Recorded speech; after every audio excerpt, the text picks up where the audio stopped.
Casse-tête, devinette, mots croisés. Mario Dumont a la solution à tout.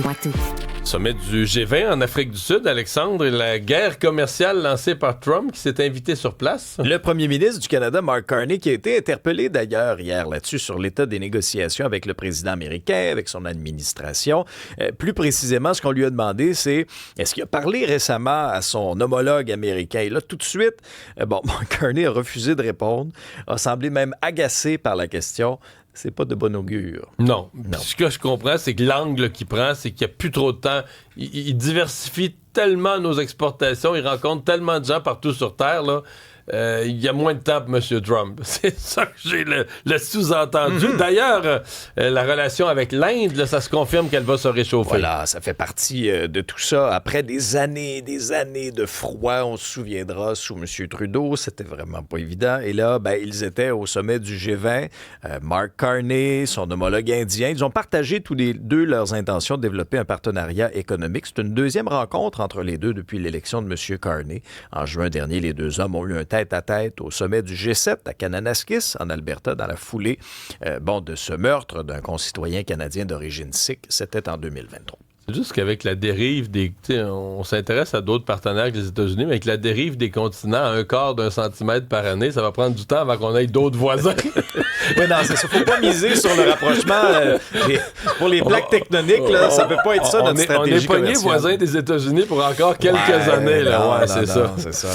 Un pouvoir discrètement octroyé par M. Carney. C'est dans le devoir ce matin. Ce qu'on apprend, effectivement, c'est que le gouvernement Carney, peut-on lire, confère à ses ministres d'exempter temporairement n'importe qui de n'importe quelle loi fédérale sur la base de promesses d'innovation ou de croissance économique. Là. Ça nous rappelle un peu l'urgence nationale. Là. Mais là, c'est pas tout à fait ça. C'est un petit détail qui est à la page 300 de ce budget-là, sur 600 pages. Alors, il faut quasiment sortir une loupe puis le trouver. Essentiellement, est-ce qu'on peut lire? C'est ça. C'est que cette exemption-là, visant à stimuler l'innovation, la compétitivité ou la croissance économique, et ça offre de très larges pouvoirs au gouvernement pour contourner les règlements et les lois. Mais en fait, tout ce qui est le code criminel. C'est ça. Tout ce qui ralentit l'économie, on a l'impression qu'on essaie de faire sauter ces petits verrous à gauche et à droite. Une nouvelle tournée pour les sales barbes. Ça arrête plus de bien aller, leur affaire. Tous les chemins, les chagrins, les douleurs et les joies. Ma maison, ça, c'est à la Maison Symphonique. Là. Ça, c'était exceptionnel. Ils avaient d'ailleurs interprété ça avec l'Orchestre symphonique de Montréal. Ma maison, c'est toi. C'est l'extrait, finalement, qui va probablement apparaître sur un nouvel album. Mais nouvelle tournée, nouvelle chanson, celle que vous venez d'entendre. 2 émissions de télé aussi. Il y en aura une à Radio-Canada, c'est Potluck. Mais à TVA, c'est Sale Barbe au Centre Vidéotron, la captation qu'ils avaient fait d'un gros show. Ça va être diffusé le 14 décembre. Mais ça, on a l'impression que c'est une gang qui a fait un groupe pour avoir du fun. Oui. Qui ont eu tellement de fun que tout le monde s'est mis à avoir du fun, puis ça marche. T'en plein ça.